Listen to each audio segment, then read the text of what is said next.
सहनाववतु सहनौ भुनक्तु सह वीर्यं करवावहै तेजस्विनावधीतमस्तु मा विद्विषावहै। ओम शांति शांति शांति। 110వ పేజీ 7వ అనువాకం.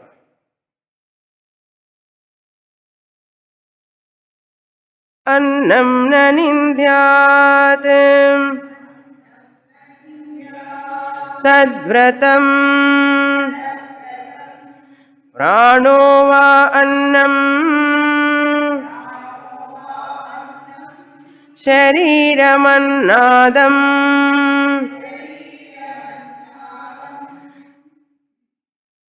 ప్రాణే శరీరం ప్రతిష్ఠితం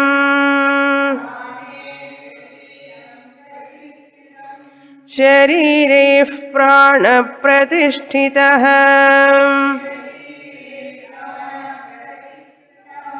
తదేతదన్నమన్నే ప్రతిష్ఠితం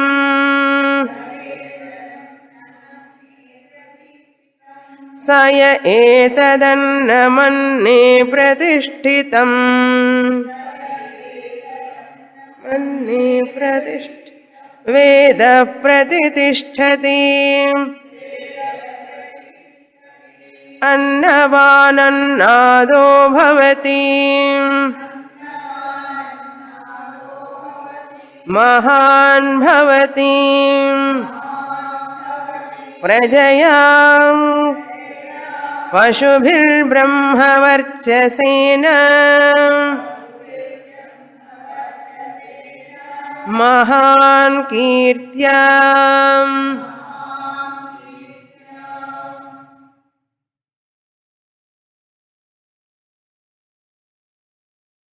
భృగు మహర్షి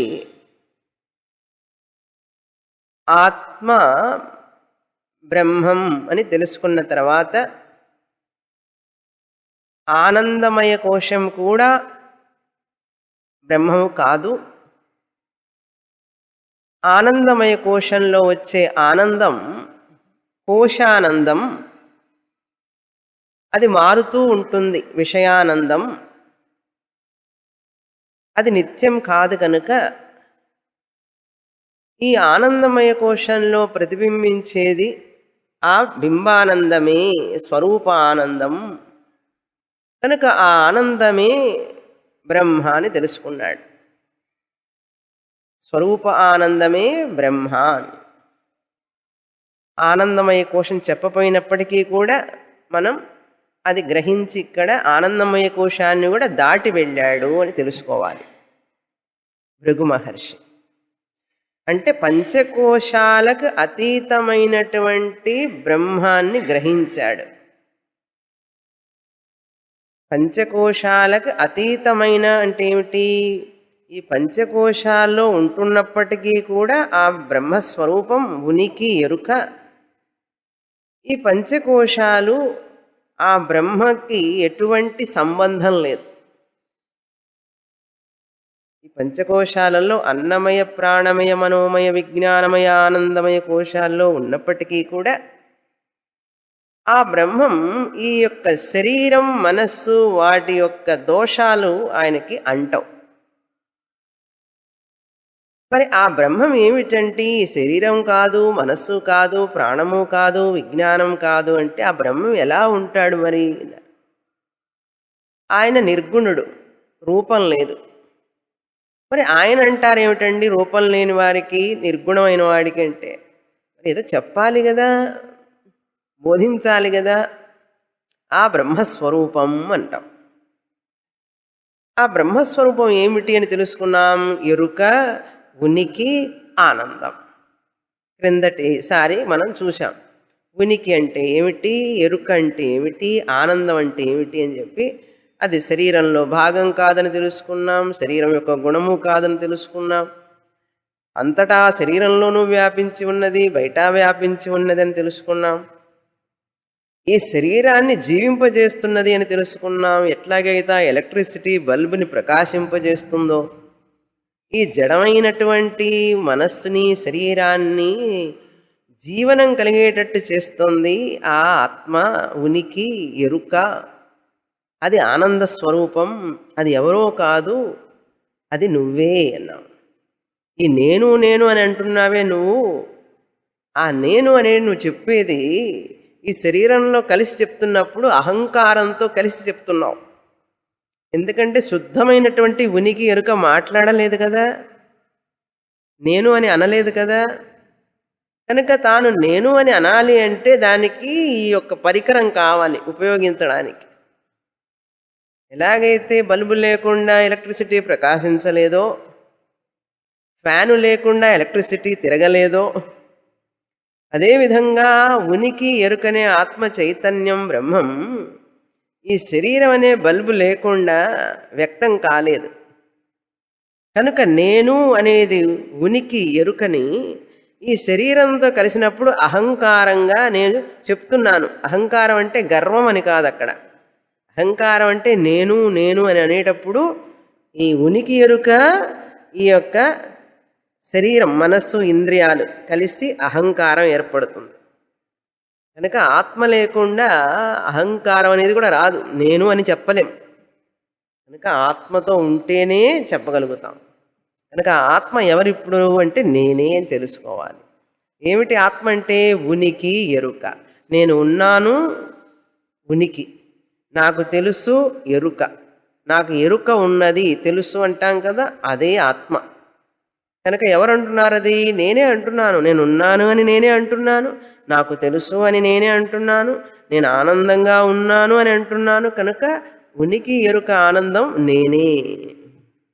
ఇప్పుడు బ్రహ్మం ఎవరు? నేనే. ఈ నేను అన్నప్పుడు శరీరమా? కాదు. మనస్సా? కాదు. బుద్ధే? కాదు. ఇవేమీ కాకుండా ఉన్నటువంటి నేను, వాటిని అవి నాకు పరికరాలు. శరీరం ఒక పరికరం, మనస్సు ఒక పరికరం, ఇన్స్ట్రుమెంట్స్ అన్నమాట. మనం ఇంట్లో ఎట్లాగైతే అట్ల కాడ స్క్రూ డ్రైవరు, కటింగ్ ప్లేయర్, పట్కారు ఇవన్నీ వాడతాం కదా, అవన్నీ ఇన్స్ట్రుమెంట్స్ కదా మనకు. ఉపయోగించేవాడు ఉపయోగించబడే వస్తువు కంటే వేరు. అదేవిధంగా ఈ శరీరాన్ని నేను ఉపయోగించుకుంటున్నాను, మనస్సును ఉపయోగిస్తున్నాను, బుద్ధిని ఉపయోగిస్తున్నప్పుడు ఇవన్నీ పరికరాలు కదా, నాకు ఉపకరణాలు. ఈ ఉపకరణాలు ఉపయోగిస్తున్నప్పుడు నేను ఉపకరణాలలో కలిసిపోకూడదు. ఉపకరణాల కంటే వేరుగా ఉన్నాను నేను అని జ్ఞాపకం చేసుకుంటూ ఉండాలి. లేకపోతే ఉపకరణాలం అయిపోయి ఆ ఉపకరణాలకు తుప్పు పడుతుంది, పనిచేయ ఒకసారి స్టక్ అయిపోతూ ఉంటాయి. ఏది జాయింట్స్ స్టక్ అయిపోవడంలో రుమటాయిడ్ ఆర్థరైటిస్ అంటే ఏమిటి? జాయింట్స్ స్టక్ అయిపోయినాయి అనమాట ఉపకరణానికి.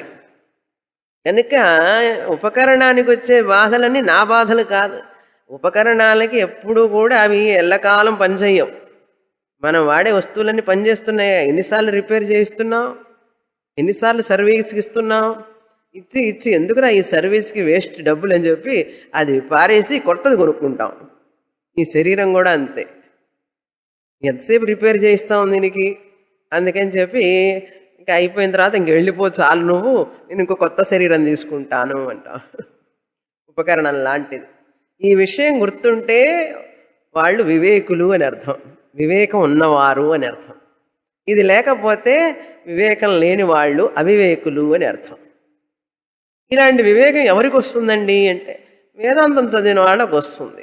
వేదాంతం చదవకపోతే ఎట్లా వస్తుంది ఈ వివేకం కదా.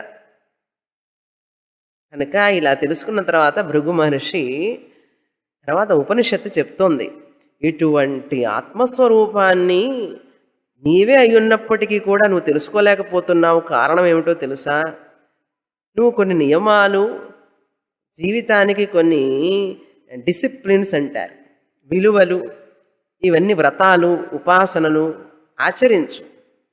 ఆచరించగా ఆచరించగా నీ మనసు శుద్ధిపడి ఆ శుద్ధమైన మనస్సులో నీ గురువుగారు చెప్పే మహావాక్యాలన్నీ నీకు వంట పడతాయి. అటువంటి విలువలు చెప్తున్నది ఈ మంత్రం. ఏమిటి దాన్ని ఎలా ఉపాసన చేయాలి అన్నారు. విశ్వరూప ఉపాసన ఇది. అంతటా బ్రహ్మమే ఉన్నాడని తెలుసుకోవాలంటే ఈ ప్రపంచం అంతా ఒకదాని మీద ఒకటి ఆధారపడి ఉన్నది అన్నారు. ఒకటి లేకుండా మరొకటి లేదు. పరస్పర సంబంధం కలిగి పరస్పరంగా ఒకదాని మీద ఒక ఆధారపడి ఉన్నాయని తెలుసుకున్న వాడికి అన్నీ లభిస్తాయట ఈ ప్రపంచంలో. ఏమిటా వ్రతం అంటే అన్నం న నింద్యాత్, అన్నాన్ని నిందించవాకు అన్నారు.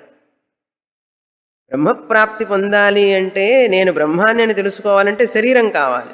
ఈ శరీరం ఉండాలి అంటే అన్నం కావాలి, భోగమించే వస్తువులు కావాలి. ఉన్న వస్తువులు ఉన్నప్పటికీ కూడా దాన్ని అనుభవించగలిగే శక్తి కావాలి.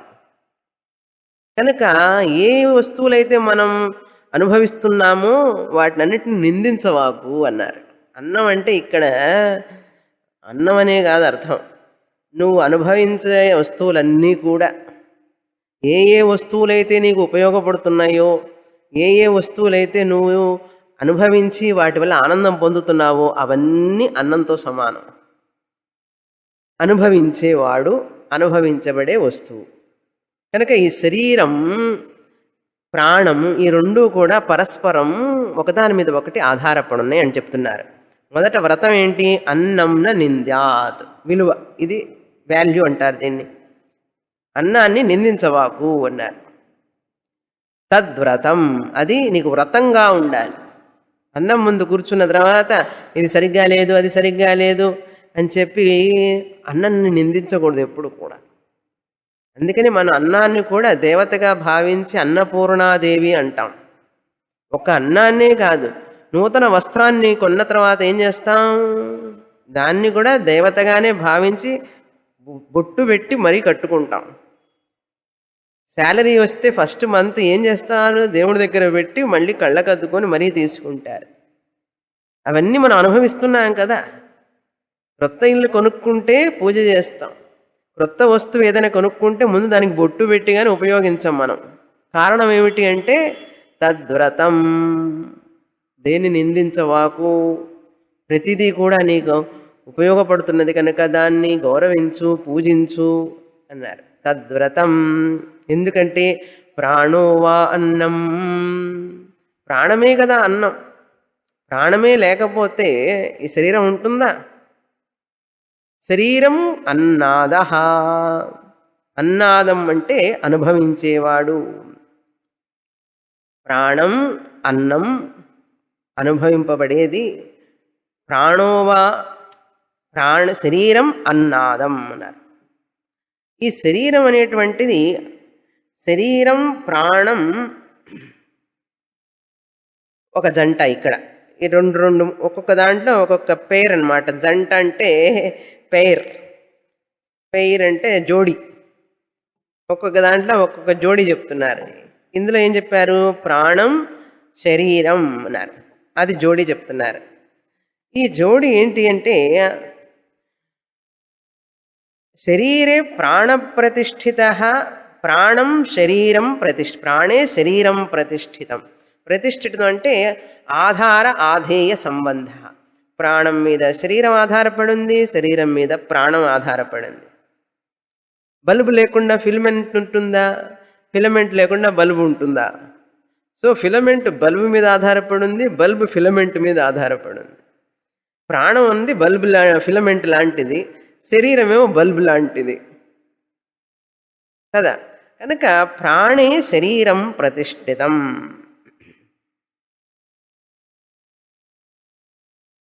తద్ ఏతదన్నమన్నే ప్రతిష్ఠితం, ఒకదాని మీద ఒకటి ఆధారపడి ఉన్నాయి అని తెలుసుకో అన్నారు.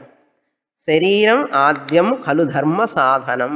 శరీరాన్ని రక్షించాలి అంటే, ధర్మాలన్నింటినీ మనం పొందాలి అంటే, ధర్మ అర్థ కామ మోక్షాలను పొందాలి అంటే మొదటి సాధనం ఏదండి? శరీరం. శరీరం ఆద్యం ఖలు ధర్మ సాధనం అన్నారు. అందుకని అటువంటి శరీరం ఉండడానికి కారణం ప్రాణం. ఓ శరీరం ప్రాణం మీద ఆధారపడి ఉంది. ప్రాణం శరీరం లేకుండా ఉంటుందా? వ్యక్తం కాదు కదా ప్రాణం. వ్యక్తం కావాలి అంటే శరీరం ఉండాలి. కనుక ఒకదానికి ఒకటి ఆధారపడి ఉన్నాయి అని అర్థం. తర్వాత తద్ ఏతదన్నమన్నే ప్రతిష్ఠితం వేద ప్రతిష్టతి. ఎవరైతే ఇది తెలుసుకుంటాడో, ఈ యొక్క అనుభవించబడే వస్తువు అనుభవించేవాడు ఇద్దరూ కూడా ఒకరి మీద ఒకరు ఆధారపడి ఉన్నారని ఎవరైతే తెలుసుకుంటారో అని అర్థం. ఎవరైతే తెలుసుకుంటారో, శరీరం అన్నము అవుతుంది, అన్నాదము అవుతుంది, ప్రాణం అన్నము అవుతుంది, అన్నాదం అవుతుంది.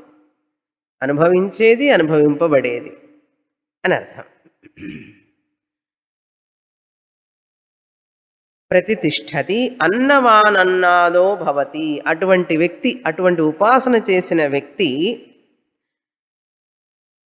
అన్న సమృద్ధి వస్తుంది అతనికి. తినటానికి కరువు ఉండదు, భోజనానికి ఆహారానికి ఏది అనుభవించడానికి ఏది లోపం ఉండదు అతనికి.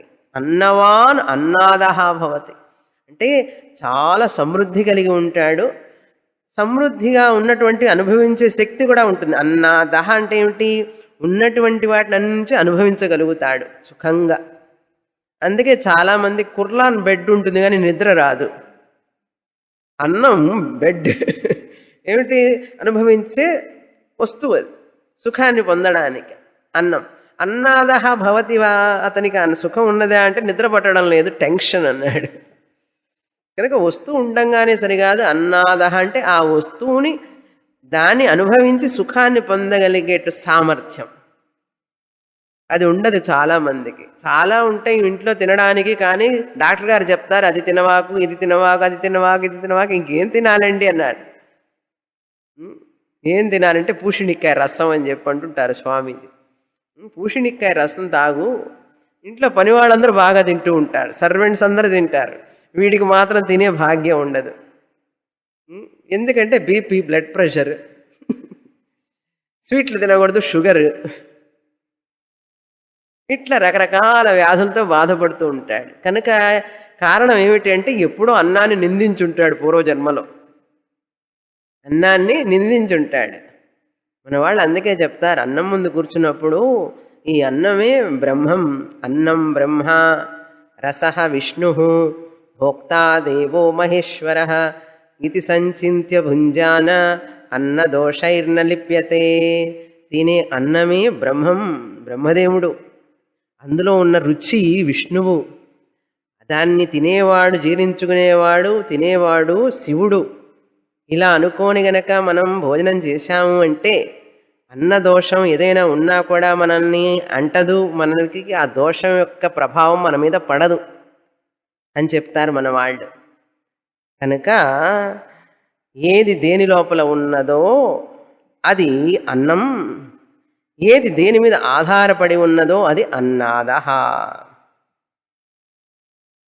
ఏది మరొక దాంట్లో ఉంటుందో అది అన్నం. ఏది మరొక వాన్ని తనలో ఉంచుకుంటుందో అది అన్నం, లేదా ఆధారంగా ఉంటుందో అంటే ఒక దాంట్లో ఉంటుంది, తాను ఆధారంగా ఉంటుంది కనుక ఒకళ్ళకొకళ్ళు ఆధారపడి ఉండడం అనమాట. ప్రాణం శరీరం మీద ఆధారపడి, శరీరం ప్రాణం మీద ఆధారపడి ఉంటే అన్నాద సంబంధ. ఇలా తెలుసుకొని మనం ఏం చేస్తాం? ప్రాణాగ్నిహోత్రం అంటారు చూసారా, అన్నం భుజించడం కూడా ప్రాణ అగ్నిహోత్రం అంట. ఈ లోపల జఠరాగ్ని అని పుడుతుంది, ఆకలి మంట అంటారు చూసారా. మనం ఆకలి మంటని తెలుగులో ఏమంటామో అది జాఠరాగ్ని అంటుంది శాస్త్రం. ఆకలి అయినప్పుడు మంట వస్తుంది అంటే గ్యాస్ జ్యూసెస్ అక్కడ మొదలైతాయి అన్నమాట. ఆ జాఠరాగ్ని ఏం చేస్తుంది? ఆకలి అయినప్పుడు ప్రాణం అన్నమాట, అది రెడీగా ఉంది. మన అన్నం కనుక పంపిస్తే లోపలికి ఏం చేస్తుంది? జీర్ణం చేసుకుంటుంది. కనుక అటువంటి సిస్టమ్ మనకు పెట్టాడు భగవంతుడు. ఇలా ఇది హోమంగా చేస్తారు మనసుని. భోజనం చేసేటప్పుడు మనందరం రోజు ఒక హోమం చేస్తూనే ఉన్నాం. ఏ హోమాలు చేసినా చేయకపోయినా అగ్నిహోత్రమే చేయడం లేదు ఎవరు. ప్రాణాగ్నిహోత్రం మాత్రం 3 సార్లు చేస్తాం మర్చిపోకుండా. ఉదయం బ్రేక్ఫాస్ట్ టైం ప్రాణాగ్నిహోత్రం, మధ్యాహ్నం అన్నం తినేటప్పుడు ప్రాణాగ్నిహోత్రం. అన్నం తినకపోతే ప్రాణం నిలవదు కదా. అన్నం తినగానే అబ్బా ప్రాణం వచ్చిందండి ఇప్పుడు అంటాడు. మంచినీళ్ళు తాగగానే అబ్బా ఇప్పుడు ప్రాణం వచ్చిందండి అంటాడు. అంటే అన్నం లేకపోతే ప్రాణం నిలవదు. ప్రాణం లేకపోతే శరీరం నిలవదు. కనుక అలా తెలుసుకున్న వాడికి బాగా అనుభవించగలుగుతాడు. ఉన్నవన్నీ కూడా చక్కగా నిద్రపడుతుంది, మంచి ఆకలి అవుతుంది, శరీరం పటిష్టంగా ఉంటుంది. కనుక అటువంటి భావనతో ఉండాలి, ఎప్పుడు సద్భావనలు ఉండాలి. ఎప్పుడు ఇది ఎంత సద్భావనలు, వీటిని గురించి చెప్పేదంతా కూడా సద్భావన. అన్నం అనేటువంటిది దైవంతో సమానం. ఇది దీని మీదనే ఇవన్నీ ఆధారపడి ఉన్నాయి. ఎన్ని ఉపయోగించుకుంటున్నామండి మన ఈ శరీరానికి? మొద్దును లేస్తే ఎన్నిటి మీద ఆధారపడింది ఈ శరీరం కదా. కనుక వాటన్నిటినీ ఒకదాని మీద ఒకటి ఆధారపడింది ప్రపంచంలోని తెలుసుకున్న వాడికి అన్నీ లభిస్తాయి, అన్నీ సుఖంగా అనుభవిస్తాడు అన్నారు. మహాన్ భవతి, చాలా గొప్పవాడవుతాడు అన్నారు.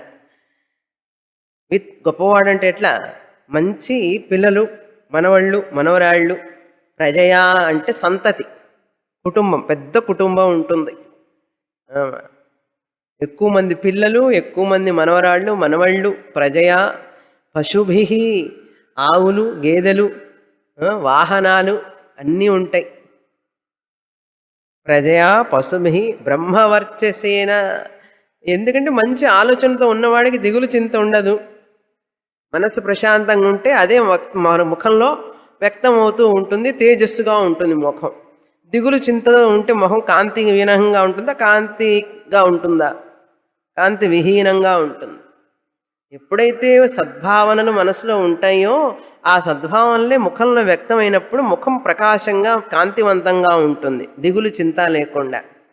ఎప్పుడైతే మనస్సులో మంచి ఆలోచనలు ఉండవో, కోపము, తాపం, ఈర్ష, అసూయతో ఉంటే మనస్సు విలువలు తెలియకుండా అన్నిటినీ నిర్లక్ష్యం చేస్తూ, అన్నిటిని నిందిస్తూ, అందరినీ నిందిస్తూ ఉన్నాడు అనుకోండి. అందరి నుంచి అన్ని పొందుతున్నాడు కానీ నిందిస్తున్నాడు. ఆ నిందించేటప్పుడు ఏమవుతుంది? మనసు కలుషితం అయిపోతుంది. మనసు కలుషితమైనప్పుడు ఏమవుతుంది? ఆ మనస్సే, కలుషితమైన మనస్సే ముఖంలో వ్యక్తం అవుతూ ఉంటుంది. ఎప్పుడు ఏదో ఒక ఆందోళన, భయంతో ఉంటుంది ఆ మనస్సు. అందులో తేజస్సు ఉంటుందా ఆ ముఖంలో? ఉండదు. కనుక ఇప్పుడు మన ముఖం తేజస్సుతో, వర్చస్సుతో ఉండాలి అంటే బ్యూటీ పార్లర్కి వెళ్తే వస్తుందా? న్యూట్రిషియస్ ఫుడ్ తింటే వస్తుందా? మంచి ఆలోచనలు ఉంటే వస్తుంది. కళకళ్ళాడుతూ ఉంటుంది ఎప్పుడు ముఖం. లేకపోతే ఎంత ఉన్నా కూడా, ఎంత ఆస్తి ఉన్నా, ఎంతమంది ఉన్నా ఇంట్లో వీడికి మాత్రం సుఖం ఉండదు. చింతతో ఉంటాడు, దిగులుతో ఉంటాడు ఎప్పుడు. కనుక అటువంటి వ్యక్తి తనకు సుఖము ఉండదు, అతని వాళ్ళకి సుఖం ఉండడు. అందుకే చాలామంది ఉన్నా కూడా డబ్బులు సుఖపడరు, ఉన్నా కూడా అనుభవించడం చేత కాదంటారు. చూసారా? వాడికి చాలా ఉందండి, వాడికి అనుభవించడం చేత కాదంటాడు. చాలా లేనివాడు పాపం ఆనందంగా ఉంటాడు, ఉన్న దాంట్లో కొంచెంగా ఉన్నా కూడా ఆనందంగా ఉంటాడు. కనుక దానికి పుణ్యం కావాలి. అందుకని భగవంత్ అనుగ్రహం ఉంటే కొంచెం ఉన్నా కూడా మనకు అందులో నెమ్మదిగా ఆనందంగా ఉంటాం. భగవద్ అనుగ్రహం కనుక లేకపోతే ఎంత ఉన్నా కూడా, ఎంతమంది మన చుట్టూ పరివారం ఉన్నా కూడా మనకు మాత్రం భయంగా ఉంటుంది. ఏమిటో, ఎందుకంటే భగవద్ అనుగ్రహం లేదు అక్కడ. చూసారా? అందుకని భగవద్ అనుగ్రహం ఉంటూ ఉండాలి ఎప్పుడూ కూడా. అందుకని అటువంటి వ్రతం చెప్పారు ఇక్కడ. మహాన్ కీర్త్యా, ఎంతో కీర్తి పొందుతాడు అన్నాడు. ప్రాణం, శరీరం ఒకదానిపై ఒకటి ఆధారపడిందని తెలుసుకుని ఇలా ఉపాసన చేసిన వాడికి ఎంతో గొప్ప పేరు, సమృద్ధి అన్నీ లభిస్తాయి. తర్వాత మంత్రం 111వ పేజీ 8వ అనువాకం. అన్నం న పరిచక్షీత తద్వ్రతం ఆపో వా అన్నం జ్యోతిరన్నాదం అప్సు జ్యోతిః ప్రతిష్ఠితం జ్యోతిష్యాపః ప్రతిష్ఠితాం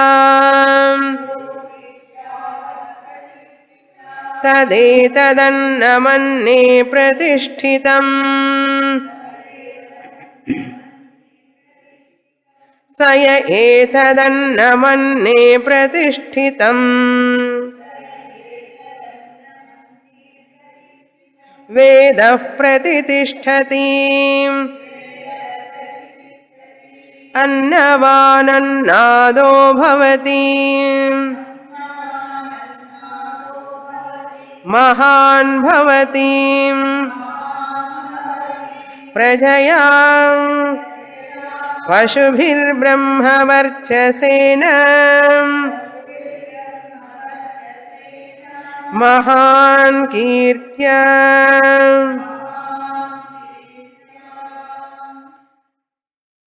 బ్రహ్మమును పొందాలి అంటే మొట్టమొదటి స్టెప్ ఈ శరీరం.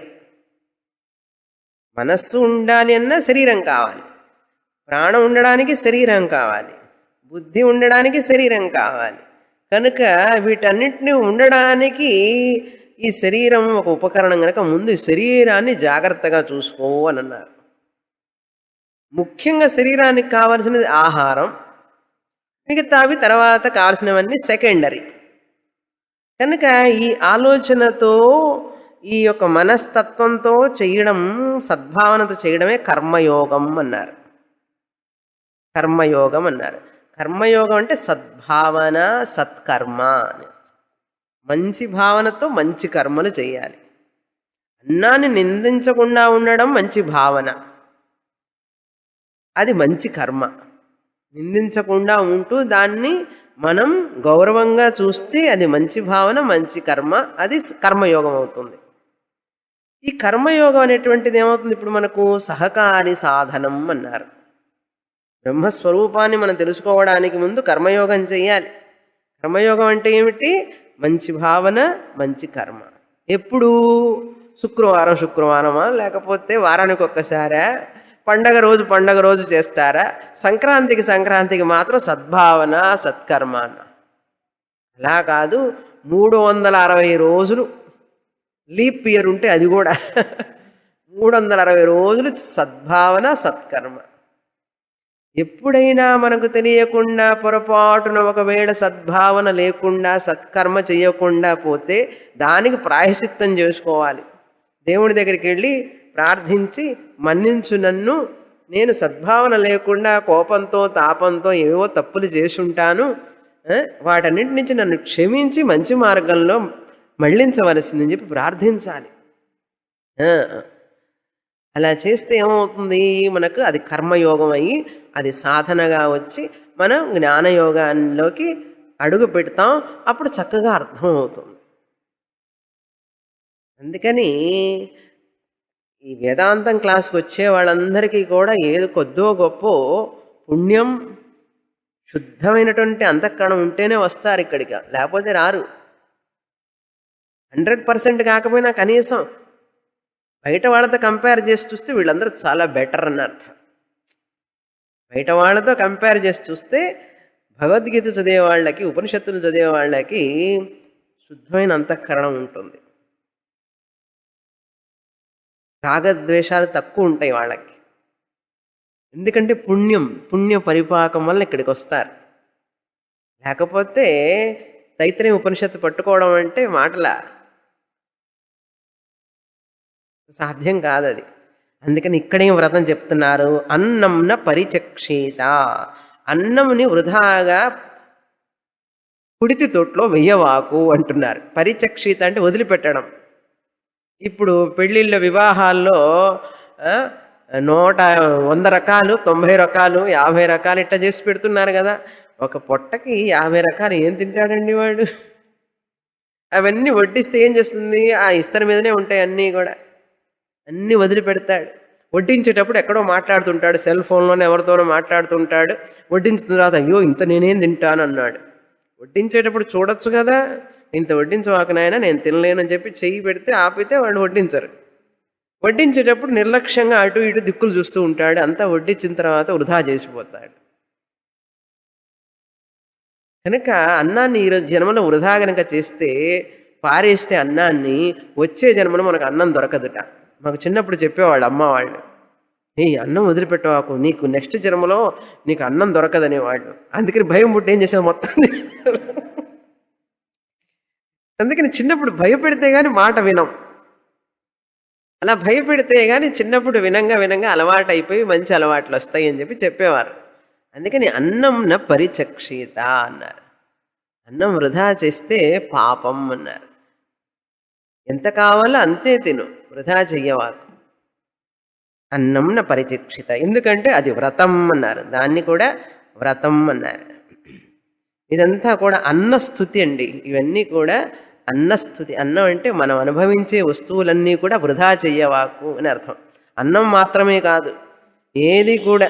నీళ్లు అతిగా ఉపయోగించకూడదు, నీళ్లు పారబోయకూడదు, ఊరికి కొట్టి పారబోయకూడదు. నీళ్లు ఎన్ని కావాలో అంతే తీసుకుని. లైట్లు కూడా ఎక్కువ వెలగకూడదు, ఫ్యాన్లు కూడా ఎక్కువ తిరగకూడదు. ఎంతవరకు కావాలో అంతవరకే ఉపయోగించుకోవాలి. అది పరిచక్షిత అంటే అన్నిటికీ సప్లై చేసుకోవాలి మనం. వస్త్రాలు కూడా మనకి ఎంత కావాలో అంతవరకే ఉండాలి, కానీ మంచిగా ఉన్నప్పుడే వాటిని ఏం చేస్తాం, పాతపడిందని చెప్పి వదిలిపెడతాం. అది కూడా తప్పే. నీకు కావలసినంత కాకుండా ఎక్కువగా తీసుకొని దాన్ని దుబారా చేయడం అంటారు చూసారా, దుబారా చేయడం, వేస్ట్ చేయడం, వృధా చేయడం, ఇవన్నీ కూడా పాపమే.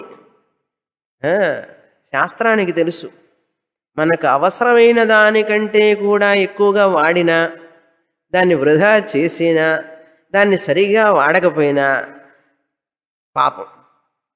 అది ఏదో విధంగా మన వచ్చి ఒకరోజు మనకు పాఠం నేర్పుతుంది. అందుకని చిన్నప్పటి నుంచి కూడా మన పెద్దలందరూ చాలా గమనంగా ఉండేవాళ్ళు, ఈ విషయాల్లో చాలా గమనంగా ఉండేవాడు. దేవుడికి నైవేద్యం పెట్టాలి ముందు, నైవేద్యం పెట్టిన తర్వాత మనం స్వీకరించాలి. ఏదైనా సరే నైవేద్యం పెట్టాలి అంటే ఆయనకి ఆఫర్ చేయాలి, ముందు ఆయనకి సమర్పించాలి. అలా ఆయన దగ్గరికి వెళ్ళిన తర్వాత వచ్చింది ఏంటండి, అది ప్రసాదం అవుతుంది కదా. ఇప్పుడు నైవేద్యం పెట్టింది మనం తింటున్నామంటే ఏమిటి, ఆయనకి భగవంతుడికి చూపించిన తర్వాత మనం తీసుకుంటున్నామంటే అది ప్రసాదమే కదా. ప్రసాదాన్ని వదిలిపెడతామా, కుడితి తొట్లో పారేస్తామా ప్రసాదాన్ని? పారేయం కదా. అందుకని మనం ఉపయోగించేవన్నీ కూడా భగవంతుడికి చూపించిన తర్వాత మనం తీసుకుంటున్నాము అంటే అవి మనకు ప్రసాదం. ప్రసాదాన్ని నిందించకూడదు, ప్రసాదాన్ని వృధా చేయకూడదు. చూసారా ఎంత నియమం ఇది. మనకు చూస్తే తైత్రీయం ఉపనిషత్తు వచ్చి ఈ విషయం చెప్తుంది చూడండి. ఇప్పుడు ఇళ్లల్లో ఎంతెంత వండుతారు, ఎంతెంత వృధా చేస్తున్నారు. ఎక్కువగా అతిగా తిని లోపల వృధా చేయవాకు, లోపలికి ఇక్కడ వృధా అవుతుందని చెప్పి డస్ట్బిన్లో వేయని చెప్పి ఇక్కడ డస్ట్బిన్ అనుకుంటూ పొట్టలో వేయవాకు.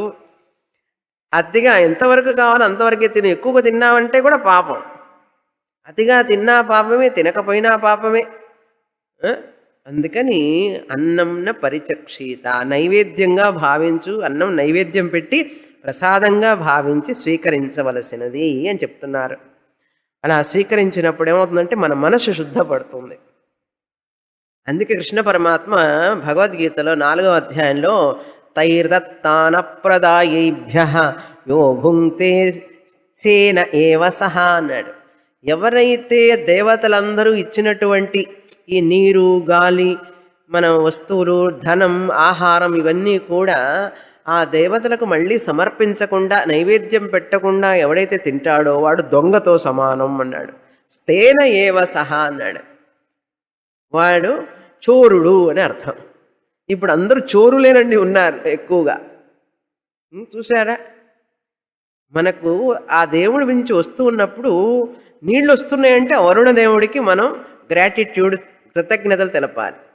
వాయుదేవుడికి కృతజ్ఞత తెలపాలి. ఆ వృక్షాలు ఉన్నాయి కదా, వీటికి కృతజ్ఞత తెలపాలి. కృతజ్ఞత తెలపకుండా అవి అనుభవించామంటే మనం దొంగలతో సమానం, చోరులం అని అర్థం. అందుకని ఇక్కడ చెప్తున్నారు తద్వ్రతం. ఎందుకు? ఆపోవా అన్నం, నీరు. ఆపహ అంటే నీరు, నీరు అన్నం. జ్యోతిరన్నాదం, జ్యోతి అంటే అగ్ని. ఎలా అర్థం చేసుకోవాలి ఇది? ఇప్పుడు నీరుని ఏం చేస్తున్నాడు సూర్య భగవానుడు? ఆకర్షిస్తున్నాడు. సూర్యుని నీళ్లు తీసుకుంటున్నాడు ఆవిరి రూపంలో. ఆపహ అన్నం, జ్యోతి సూర్యుడు నీటిని తీసుకుంటున్నాడు ఆవిరి రూపంలో. తీసుకొని ఏం చేస్తున్నాడు? మళ్ళీ ఆ ఆవిరిని నీరుగా మార్చి మళ్ళీ మనకు నీటి పంపిస్తున్నాడు. కనుక ఇప్పుడు ఆ జ్యోతి వేడినప్పుడు చూసారండి, వేడికి నీరు ఆవిరవుతుంది. మళ్ళీ ఆ నీటిని ఏం చేస్తాడు? ఆయన తాగుతాడా? మళ్ళీ నీరుగా ఇస్తాడు. ఆవిరి రూపంలో ఉన్నదాన్ని నీటిగా మారుస్తాడు, మళ్ళీ నీరులో వస్తుంది, వర్ష రూపంలో వస్తుంది. కనుక ఇప్పుడు నీరు అగ్ని మీద ఆధారపడింది, అగ్ని నీటి మీద ఆధారపడింది. మన శరీరంలో కూడా చూడండి, వేడున్నప్పుడు స్వెట్టింగ్ వస్తుందా రాదా? చెమట పడుతుంది. చెమట రాగానే ఏమవుతుంది, ఒళ్ళు చల్లబడుతుంది కాస్త. మళ్ళీ కాసేపు మళ్ళీ చల్లబడితే కష్టం అని చెప్పి కొంచెం టెంపరేచర్ పెరుగుతుంది. చూసారా, ఆ చల్లదనం వేడి రెండు ఒకదాని మీద ఒకటి కార్యకారణ సంబంధం అన్నారు. ఒకదాని మీద ఒకటి ఆధారపడిన అన్నాద సంబంధ అన్నారు. ఆ వేడి, ఆ నీరుంది మన శరీరంలో, ఇప్పుడు రెండు మెయింటైన్ అవుతుండాలి బ్యాలెన్స్గా శరీరంలో అవుతున్నాయి ఇప్పుడు. అది అన్నం, ఆప అంటే నీరు, జ్యోతి అంటే ఉష్ణం అగ్ని. ఈ రెండు కూడా అప్సు జ్యోతి ప్రతిష్ఠితం, జ్యోతిరప్సు ప్రతిష్ఠితం. జ్యోతి ఆపహ ప్రతిష్ఠితం. ప్రతిష్ఠితం అంటే ఆధారపడి ఉన్నవి అని అర్థం. నీటి యందు అగ్ని ఆధారపడి ఉన్నది, అగ్ని నీటి యందు ఆధారపడి ఉన్నది. అందుకని నీటిలో కరెంట్ ఉంటుందంటారు చూసారా. నీటిలో కరెంట్ ఉండడం ఏమిటండి? టర్బన్లు పెట్టి నీ కరెంటును పుట్టిస్తారు అందులో నుంచి. మెరుపులు రాగానే వర్షం వస్తుంది చూసారా. వర్షం వచ్చేటప్పుడు మెరుపులు వస్తాయి. వర్షానికి మెరుపులకి ఏమిటి సంబంధం? నీటికి ఉష్ణానికి సంబంధం ఉంది. నీటిలో కరెంట్ ఉంటుంది, షాక్ కొడుతుంది అంటాడు. నీరు ఉంటే కరెంట్ ఎట్లా ఉంటుంది అసలు? అగ్ని ఉన్న చోట నీరు ఉండకూడదు, నీరున్న చోట అగ్ని ఉండకూడదండి. నీరు ఆ అగ్నిని ఆపరదు, రెండు కలిసి ఉంటున్నాయి. చూడండి, ఎప్పుడైనా ఆలోచించారా? రెండు కలిసి ఉంటున్నాయి. బడవాగ్ని అంటే ఏమిటి? సముద్రంలో బడవాగ్ని పుట్టిందంటారు. అగ్ని లోపల నుంచి పుడుతుందట. నీటిలో నుంచి అగ్ని పుట్టి మంటలు వచ్చినాయి చూసారా ఒకసారి. సునామీ అప్పుడు ఏమిటది? నీటిలో అగ్ని పుట్టడం ఏమిటన్నాడు. తైత్రీయం చదివితే తెలుస్తుంది. అప్సు జ్యోతి ప్రతిష్ఠితం, జ్యోతి ఆపహ ప్రతిష్ఠితం. అర్థమైందా? కనుక ఒకదాని మీద ఒకటి ఆధారపడి ఉన్నాయి, ఒక దాంట్లో ఒకటి ఉన్నాయి అని అర్థం. తద్ ఏతదన్నమన్నే ప్రతిష్ఠితం. ఈ రెండు కూడా ఒకటి అన్నం, ఒకటి అన్నాదం, మళ్ళీ ఒకటి అన్నం, ఒకటి అన్నాదం. నీరు అన్నము అన్నాదం, అగ్ని కూడా అన్నం అన్నాదం. కార్యకారణం, ఒకటి కారణం అయితే మరొకటి కార్యం, మరొకటి కార్యం అయితే ఇదొకటి కారణం. నీటికి అగ్ని కారణం, అగ్నికి నీరు కారణం. అలా అగ్ని కార్యమైతే నీరు కారణం, నీరు కార్యమైతే అగ్ని కారణం. అట్లా చెప్పుకోవాలన్నమాట. సయ ఏతదన్నమన్నే ప్రతిష్ఠితం వేద ప్రతిష్టతి. ఎవరైతే ఈ విధంగా తెలుసుకుంటాడో, వేద అంటే ఇక్కడ తెలుసుకుంటాడో, ఈ రెండు కూడా ఒకదాని మీద ఒకటి ఆధారపడి ఉన్నాయి అని ఎవరైతే తెలుసుకుంటారో, వాటిని గౌరవిస్తూ ఉంటాడో, అందుకనే మనకు విద్యుత్ దేవత అంటాం. మెరుపు కూడా దేవతతో సమానం. ఉరుములు దేవతే, వర్షము దేవతే. మనకు అన్నీ దేవతలుగానే మనం ఉపాసించాలన్నమాట, పూజించాలి. అలా పూజించిన తర్వాత అతనికి ఏమిటి? అన్నవానన్నాదో భవతి. మళ్ళీ అదే పాఠం, కింద చదివిన పాఠమే పైన మంత్రంలో చదివాం కదా, అదే మీరు సప్లై చేసుకోవాలి. మహాన్ భవతి, గొప్పవాడవుతాడు, వర్చస్సు ఉంటుంది, సమృద్ధి ఉంటుంది, పేరు ప్రఖ్యాతి, ఆరోగ్యం, సంపద, శాంతి అన్నీ ఉంటాయి మనిషికి. గురువు, సంస్కారం, శాస్త్రం అన్నీ ఒకటే. దిగులు చింత లేకుండా హాయిగా ఉంటాడు. అది ఈ మంత్రాన్ని చెప్పబడింది. అందుకనిక అన్నస్తుతి మొదట, తర్వాత అన్నం వృధా చేయకూడదు అని చెప్తున్నారు. చెప్పిన తర్వాత మంత్రంలో అన్న వృద్ధి, అన్నదానం గురించి చెప్తున్నారు. తర్వాత అనువాకం, 9వ అనువాకంలో అన్న వృద్ధిని, అన్నదానాన్ని, అతిథి సేవ, మొత్తం 5 వ్రతాలండి. మొదటి వ్రతమేమో అన్నాన్ని స్తుతిస్తూ అన్నాన్ని నిందించకూడదని చెప్పారు. నింద చేయకూడదంటే స్తుతి చెయ్యమని అర్థం. అన్నాన్ని నిందించవాకు అంటే అర్థం ఏమిటి? అన్నాన్ని స్తుతించు అని అర్థం. మొదటి విలువ అన్నస్తుతి. 2 8వ అనువాకంలో అన్నం వృధా చేయకుండా ఉండడం. అన్నాన్ని వృధా చేయకుండా ఉండడం రెండవది. మూడవది 9వ అనువాకంలో వస్తుంది, అన్నం వృద్ధి చెయ్యాలి. బాగా అన్నం ఎక్కువ వండమంటున్నారు, బహుకుర్వీత అని చెప్పబడుతున్నారు. మళ్ళీ అన్న దానం చేయమని చెప్తున్నారు, 4వ విలువ. 5 అతిథి సేవ. ఇవన్నీ కూడా వ్రతాలు. అతిథి సేవ.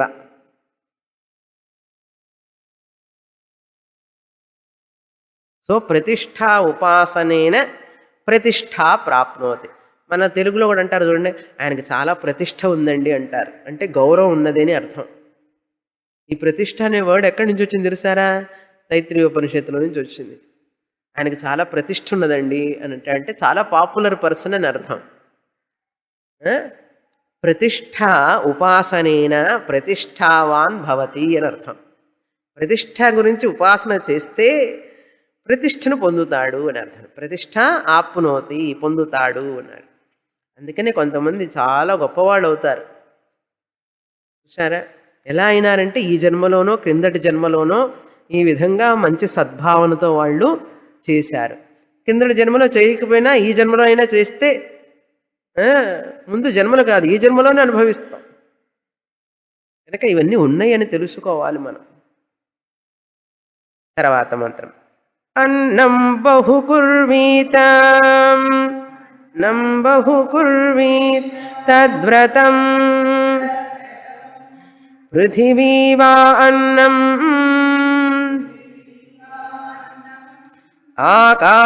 ఆకాశోన్నాదః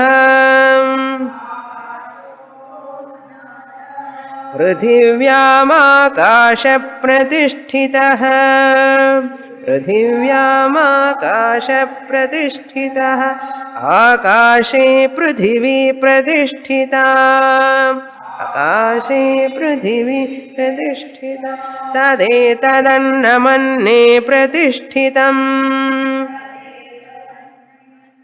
ప్రతిష్ఠితం సయ ఏతదన్నమన్నే ప్రతిష్ఠితం వేదః ప్రతితిష్ఠతి అన్నవానన్నాదో భవతి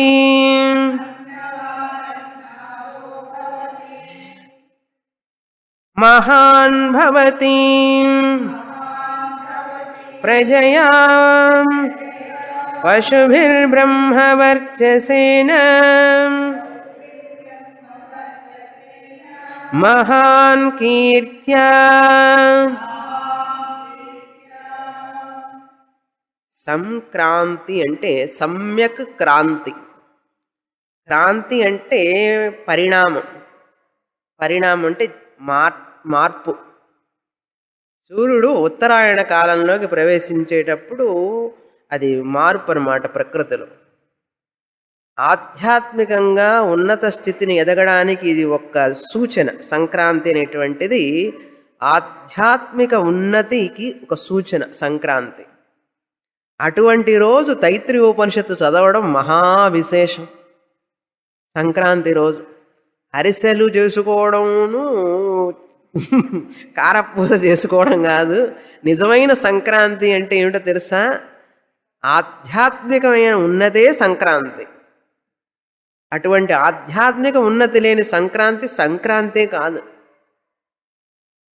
కనుక సమ్యక్ క్రాంతి అన్నారు. క్రాంతి అంటే ఏమిటి? మార్పు. మన జీవితంలో సరి అయినటువంటి మార్పు ఏమిటి అంటే భౌతికం నుంచి ఆధ్యాత్మికమైనటువంటి మార్పు. భౌతిక ప్రాపంచికమైనటువంటి చింతనతో ఉన్నటువంటి మనస్సు ఆధ్యాత్మిక చింతనలోకి మార్పు రావాలి. ఎలాగైతే సూర్యుడు ఉత్తరాయణ కాలంలోకి వెళ్తాడో దక్షిణాయనం నుంచి మనలో ఉన్న అజ్ఞానం నుంచి మన జ్ఞానానికి వెళ్ళడానికి ఇది ఒక రోజు సూచన. ఇది సంక్రాంతి అనేటువంటిది. అందుకు మన వాళ్ళు పెట్టారు ఇది సంక్రాంతి. సమ్యక్ క్రాంతి సంక్రాంతి అన్నారు. సంస్కృత పదం చాలా విశేషం. దానికి చూడండి అర్థం ఎంతుందో. పొంగల్ అన్నాం. ఏమిటి తెలుస్తుంది? పొంగల్. పొంగల్ అంటే పొంగల్ తింటవే అన్నాడు. ఉప్పు పొంగలి స్వీట్ పొంగల్ అంటాడు. బెల్లంతో చేసింది, ఉప్పుతో చేసింది. అరే పొంగల్ అంటే ఇదిరా పొంగలి. పొంగళ్ళు పొంగించుకోవడం అంటారు. అది సరి తింటావు. సంస్కృత పదం తెలియకపోతే వాళ్ళంటారు సంస్కృత పదాన్ని తీసేస్తానంటాడు. సంస్కృత పదం తీసేస్తే సంక్రాంతి అనే పదం లేకపోతే సంక్రాంతి అర్థమే లేకుండా పోతుంది, పొంగలే ఉంటుంది. చూసారా, ఉగాది అన్నారు. యుగమునకు ఆది ఉగాది, అది new year. Sankranti new year ఎట్లా అవుతుంది? తమిళనాడుకి సంక్రాంతి ప్రధానమైన పండుగ అని చెప్పి నువ్వు చెప్పుకుంటావంటే దేశం మొత్తానికి ప్రధానమైన పండుగే. హమదా గుజరాత్ వాళ్ళకి చాలా ప్రధానమైన పండుగ, ఆంధ్ర తెలుగు వాళ్ళకి అంతకంటే ప్రధానమైన పండుగ సంక్రాంతి అనేటువంటిది. ఇది నీ యొక్క పండుగ ఏమిటి? ఇది న్యూ ఇయర్ అంటే కనుక ఉగాది అది కొత్త సంవత్సరం, మరేది కొత్త సంవత్సరం కాదు. ఉగాది అని పేరు ఎలా వచ్చింది చెప్పండి? యుగమునకు ఆది ఉగాది. అది యుగాది యుగాది అనడం పోయి మనం ఏమంటున్నాం? ఉగాది ఉగాది ఉగాది అంటున్నాను. ఇది ఉగాది కాదు, యుగాది, యుగమునకు ఆది. కనుక ఆ పండగ పేరు దాని సంస్కృతం పేరు ఉంటేనే దానికి అర్థం ఉంటుంది. సంవత్సర ఆది, సంవత్సరాది అన్నారు. చూసారా? కనుక నువ్వు పేర్లు మారిస్తే అర్థం లేకుండా పోతుంది, అర్థం లేని పండగ వ్యర్థం. అప్పుడు ఏమైపోతుందో తెలుసా? ఆ పండగలో ఉన్నటువంటి తాత్పర్యం మర్చిపోయి మనం ఆ పండగ ఏం చేస్తామంటే తినడానికి, బాగా న్యూ డ్రెస్ వేసుకోవడానికి, అట్లా బీచ్కి పోయి బాగా తిరిగి రావడానికి, సినిమాలు చూడటానికి, ఇలా అయిపోతుంది.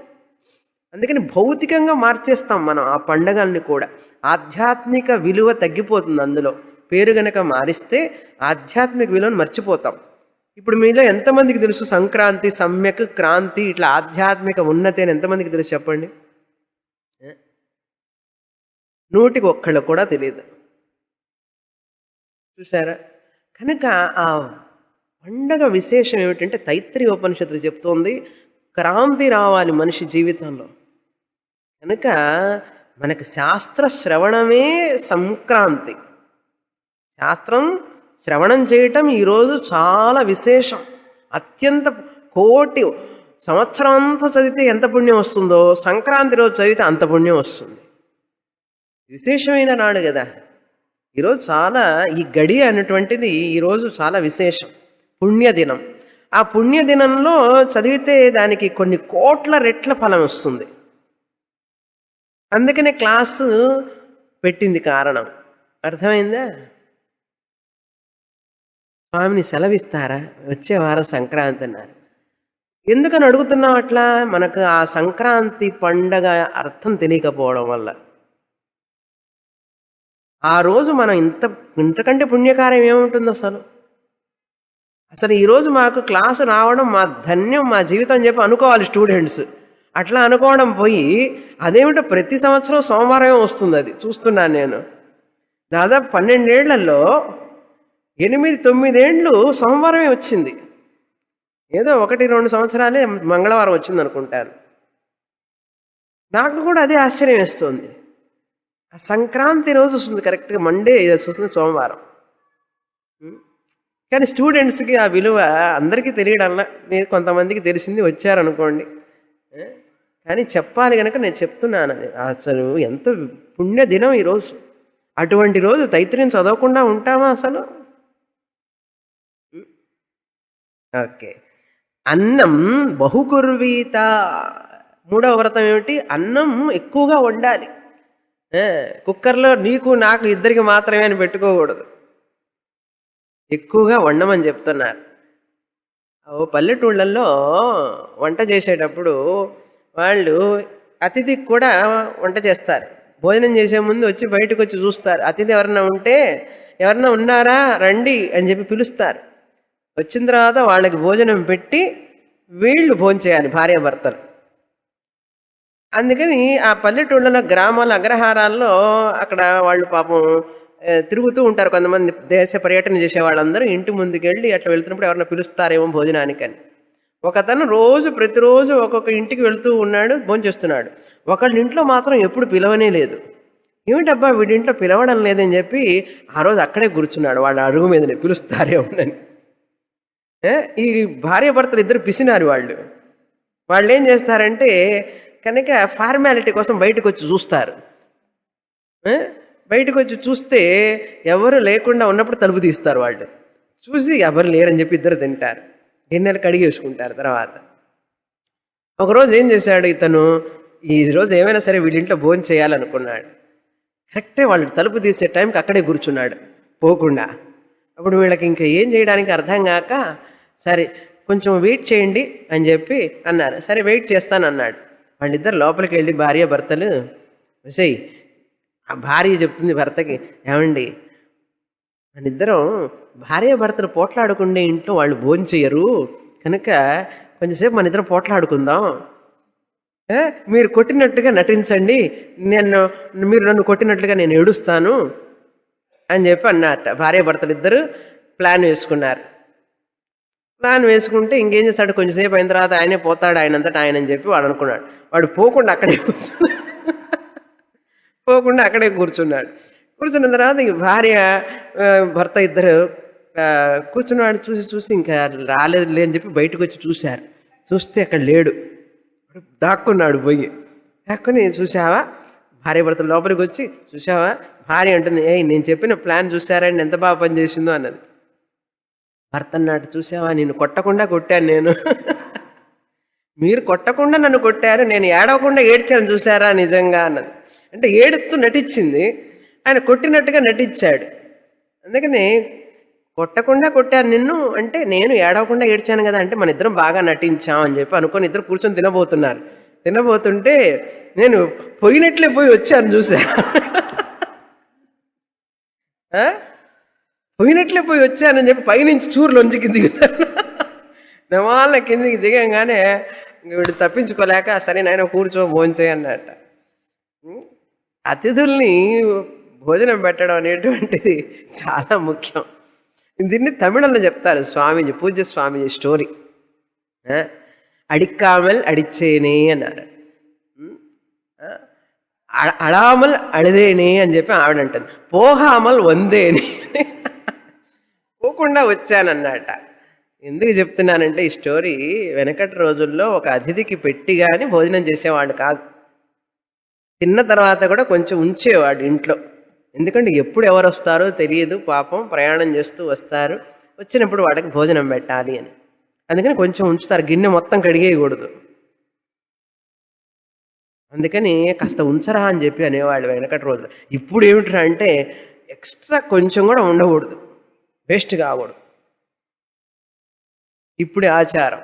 ఉపనిషత్తు ఏం చెప్తోంది, బహుకుర్వీత, అన్నం బాగా ఎట్లా సరే సంపాదించు, నువ్వు బాగా సంపాదించి మరింత వండి పెట్టు అన్నాడు.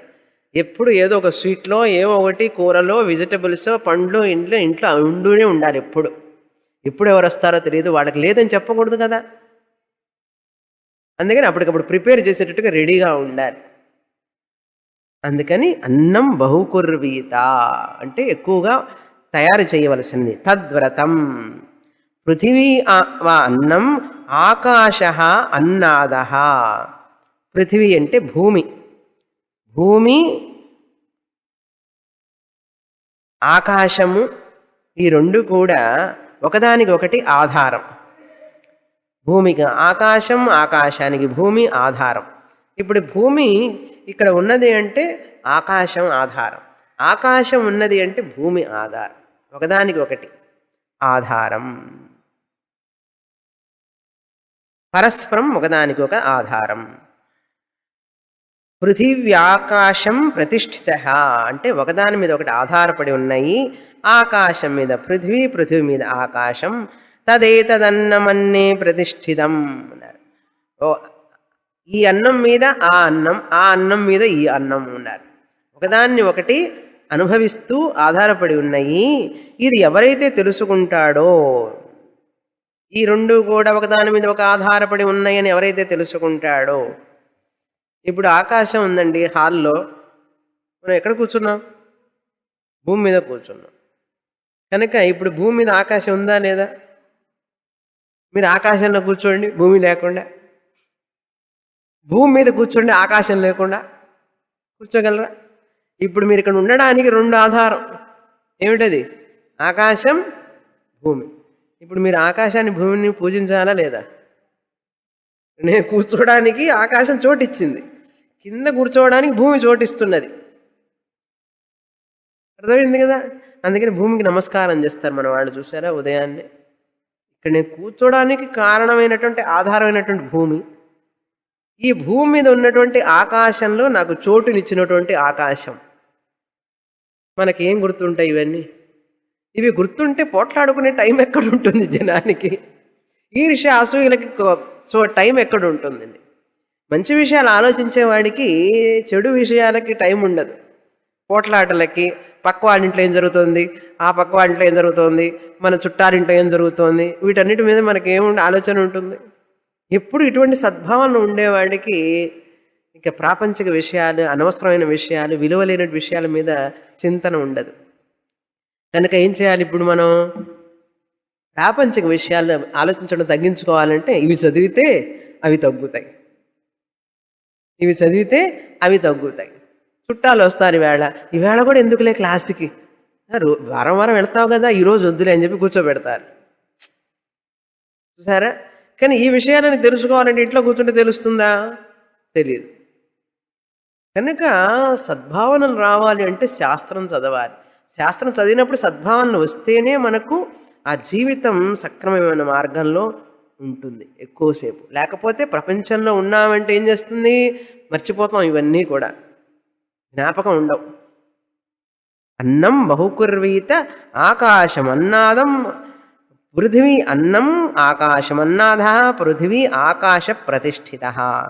ఇలా తెలుసుకున్న వాడికి మళ్ళీ అన్నవాన్ అన్నాదో భవతి మహాన్ భవతి ప్రజయా పశుభిర్బ్రహ్మ వర్చసేనా అన్నాడు. ఇలా చెప్పిన తర్వాత చెప్తున్నారు అన్నం దానం చేయాలి.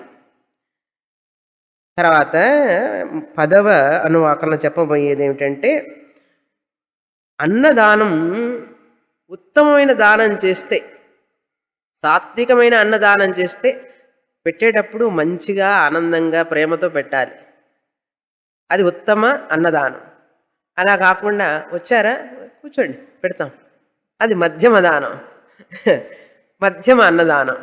అట్లా వచ్చారా ఇప్పుడు ఏం లేవే అయిపోయినాయి, ఆయన కాస్త వేస్ట్ చేయండి చూస్తాం అని అన్నారంటే అది అధమ దానం. ఉత్తమ దానం చేస్తే మనకు వచ్చే జన్మలో బాగా మనకు ఉత్తమంగా పెడతారు.